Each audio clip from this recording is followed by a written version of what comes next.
تو وہ جو باہر سے شخص آیا تھا، وہ جو مستغیر جلد اول میں ہے 181 صفحے پر، حضرت کو کہا کہ میں نے سنا ہے کہ آپ کا رب آپ کو کوئی گانا سناتا ہے، الفاظ ایسے کہے ہیں۔ ان کے ہاں گانا بہت بڑی چیز تھی، اس کو تعبیر نہیں آتی تھی۔ میں نیو کراچی میں 1-2 سال شروع میں استادوں کے حکم پر امام رہا ہوں۔ وہاں 2 قبیلے ہیں، ایک کاٹیاواڑی ہے، ایک کسائی ہے۔ کاٹیاواڑی تقریباً بدعتی ہے، اب تو بہتر ہوئے ہیں، اللہ تعالیٰ نے روشنی نصیب۔ کسائی سارے کے سارے اہل حق ہے، توحید و سنت پر جان دینے والے۔ تو ان میں جو بہت زیادہ میرا صحبت یافتہ تھا اور 5 وقتہ نمازی تھا، اور صاف ستھرے کپڑے پہنتا تھا، اور اس کی شکل انسانوں کی لگتی تھی کہ انسان ہے، وہ مجھ سے پوچھتا تھا کہ آج عشاء کے بعد بھی گاؤ گے؟ میں نے کہا آج پھر گانا ہے، درس قرآن کو کہتا تھا، یہی اس کا تلفظ تھا۔ میں اس کو یاد بھی کرتا تھا تو اگلے دن پھر وہی کہتا تھا۔ محنت کے بعد لوگ چمکتے ہیں، ایسا نہیں کہ تیار آپ کو لفافے سے ملیں گے۔ یہ جو انسان بنے کسی کی محنت ہے، یہ جو آپ اچھائی اور برائی کا فرق کرتے ہیں یہ کسی کا احسان ہے، کسی صحبت اور تعلیم کی برکت ہے۔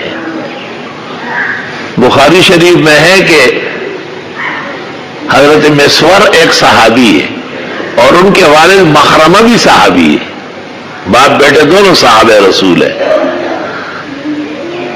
مخرمہ ذرا طبیعت کے تند و تیز تھے، بیٹے کو کہا کہ جلدی کرو، رسول اللہ صلی اللہ علیہ وسلم کی خدمت میں بڑی بڑی قمیصیں عبائیں آئی ہے، تقسیم کر رہے ہیں کہ مجھے بھی مل جائے۔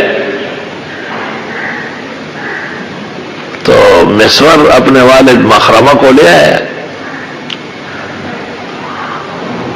جب لے آیا اور حضرت کے کاشان نبوت پر پہنچے تو مخرمہ نے اپنے بیٹے کو کہا کہ ادعو، حضرت کو پکارو کہ میرا باپ مخرمہ آیا ہے۔ بخاری میں ہے مسور کہتے ہیں فکبر علیہ، مجھے بہت تکلیف ہو گئی، حضرت کو بلاؤں گا آپ کے لیے۔ حضرت نے سنا، درود و سلام کے باران رحمت ہو اور برسات ہو آپ پر، لاکھوں کروڑوں درود و سلام ہو آپ کی رحمت پر۔ آپ باہر آئے، آوازیں سنی باپ بیٹے کی، خود تشریف لائے اور ایک بہترین قمیص یوں لپیٹ کے فرمایا حاضی اختبات لکا، یہ میں پہلے سے آپ کے لیے چھپا کے رکھا ہوا تھا تو مخرمہ کو دوں گا۔ مخرمہ بہت خوش ہو گیا، آپ نے کہا رضی مخرمہ، خوش ہو گیا نا مخرمہ صلی اللہ علیہ وسلم۔ تو اس عربی نے رسول اللہ صلی اللہ علیہ وسلم سے کہا کہ سنا ہے کہ آپ کا رب آپ سے کچھ خاص قسم کی باتیں کرتا ہے، اس طرح سمجھنا، ہم ایسا کہیں گے۔ آپ نے کہا کہ ہاں مجھے وحی بھیجتے ہیں، وہ اللہ تعالیٰ جو مجھ سے باتیں کرتے ہیں اس کو وحی کہتے ہیں، اور اس وحی میں اس کا پورا پیغام ہوتا ہے، وہ میرے پاس آتا ہے لیکن ہوتا پوری امت کا ہے۔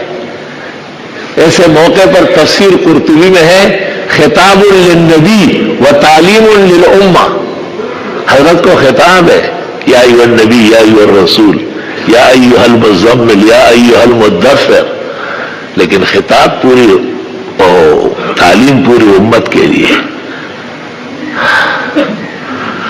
آپ نے اس کو بڑے تسلی سے بٹھایا اور فرمایا کہ ابھی ابھی سورت اخلاص نازل ہوئی، چھوٹی سی سورت ہے، قل هو اللہ احد اللہ الصمد لم یلد ولم یولد ولم یکن لہ کفوا احد۔ اپنے ایک ایک آیت پڑھ کر کے سنائی، اور وہ عربی تو فصیح بلیغ عربی تھا، نسلاً و اباً عن جد اعراب تھا، وہ عرب باعدہ کا فرد فرید تھا۔ وہ کھڑا ہو گیا جیسے سیاسی جلسوں میں جوشی لوگ کھڑے ہوتے ہیں اور کہنے لگا نعم الالہ الہنا، واہ خدا زندہ باد، کیا بہترین کلام کرتے ہو۔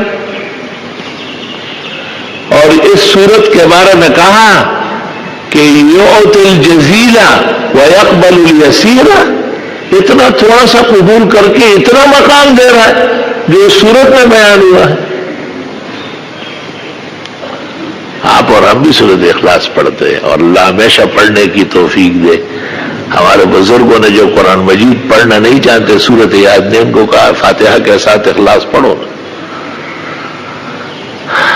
حضرت گنگوئی کو ایک شخص نے کہا کافرون صحیح نہیں آتی، فرمایا دونوں رکعتوں میں سورہ اخلاص پڑھو. اللہ رسول اللہ صلی اللہ علیہ وسلم نے صحابہ کو کہا کہ دیکھو کیسا عجیب سا دیہاتی ہے اور سورۃ اخلاص کیسے سمجھ گیا. اس کا پورا حاصل نکالا کہ اس سورت کا مطلب یہ کہ اللہ تعالیٰ جب راضی ہو جائے اور وہ پسند کر لے تو تھوڑے سے مختصر عمل پر بہت بڑا اجر و انعام دیتا ہے. چھوٹی سی سورت ہے عقیدہ توحید جس کے سمجھانے کے لیے 100 لاکھ انبیاء ہیں. اس کو ایسا بیان کیا کہ پیغمبر کہتے 3 دفعہ پڑھو اسے، ایک قرآن کا ثواب ملے گا. تو آپ بہت خوش ہوئے اس کے فہم پر، قرآن دانی پر. تو عبد الرحمن ابن عوف رضی اللہ تعالیٰ عنہ عشرہ مبشرہ میں سے وہ قریب آئے، حضرت سے کہا حضرت بہت زبردست قرآن کی صورت سمجھ گیا. میں نے اس دوران جب آپ بہت خوش ہو رہے تھے ان کی باتوں پر، میں نے نیت کی ہے ایک اونٹنی ہے میرے پاس بالکل تیار ہے، آج یا کل بچہ دے دے گی. ایسی اونٹنی کے تو گھر والے منتظر ہوتے کہ دودھ دے گی، سارا گھر آباد ہوگا. لنگا بلار بغوا سوچا تو اور گئی. میں اس کو دینا چاہتا ہوں. یہ صحابہ ہے جن پر پیغمبر نے وقت گزارا ہے، جس کی تربیت آپ نے وحی کی روشنی میں کی ہے.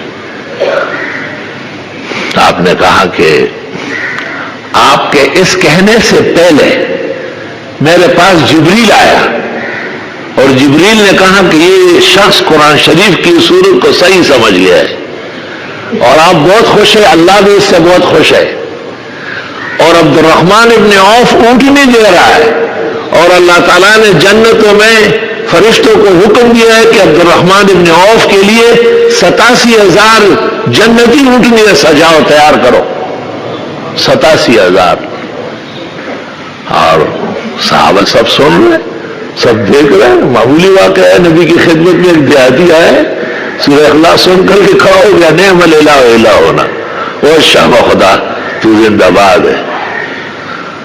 جب وہ باہر نکلا 2 صحابہ 2 بھائیوں نے کہا یہ ایک اونٹ میری طرف سے ایک میرے بھائی کی طرف سے. جب مدینہ منورہ سے نکل رہا تھا تو 1,000 اونٹ ہو گئے تھے. اس نے کہا تھا نا کہ واہ خدا تجھ پر آفرین ہے، تو واقعی خدائی اور الوہیت کی شان رکھتا ہے، تھوڑے سے عمل پر زیادہ دیتا ہے. ایک سورت کا ایک سبق صحیح طرح سمجھ میں آ گیا، نب 1,000 اونٹ مل گئے. وآخر دعوانا الحمدللہ.